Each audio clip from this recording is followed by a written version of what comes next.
The first teaser trailer for Thor Love and Thunder has been released, but in trying to hide the main aspects of the plot, it feels kind of listless, much like the current MCU. This is Exasperating Nerd Explains.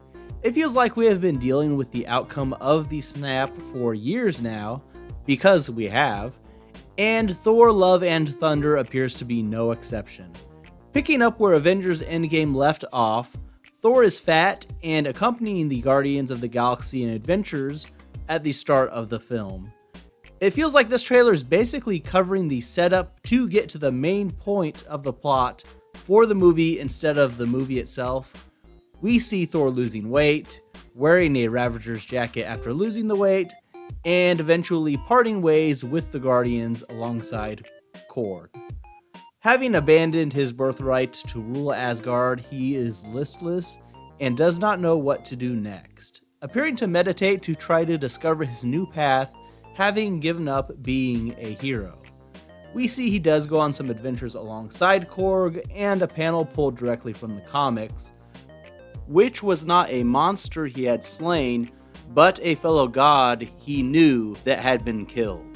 But this self-reflection apparently leads him back to Earth and New Asgard, which, if the cruise ships are anything to go by, has become a tourist destination that Valkyrie appears to be bored with ruling in his stead. Presumably, this return will include him attempting to look into the eyes of his former love, whom broke up with him off-screen a while ago. She didn't dump me, though. I dumped her. It's a mutual dumping. Bringing us to Jane Foster at the end of the teaser trailer. Wielding a reconstructed Mjolnir and dressed in armor pulled directly from the comics, if they pull from the same comic book story origins, Jane will be suffering from cancer, and using her powers gives her great strength, but also undoes all the chemo work that is trying to keep her alive. However, given the MCU has not really dealt with the whole Thor changing form thing from the older comics, it remains to be seen if they will include this detail or have any sort of transformation at all with Jane via Mjolnir. It already feels like it's going to take a bit of time to get to this point in the movie, and we haven't even reached the main physical conflict. It's also a mystery as to how she got a hold of it, or who could have reconstructed the hammer, given Uru metal is not exactly known to Earth blacksmiths, but maybe with the remnants of Asgard on Earth, some dwarves were able to recreate it for her.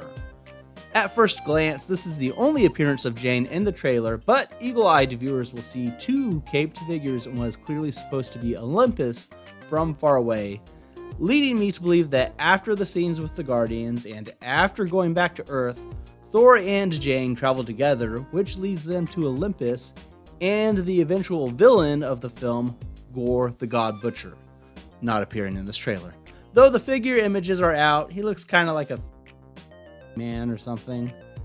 We see the back of Zeus in the trailer and some other gods surrounding him, and if the comic storyline is anything to go on, Gore, who goes around killing gods, as you can guess, may be paying them a visit and attacking, leading Thor to help defend them or other pantheons, and maybe finding purpose again as a hero.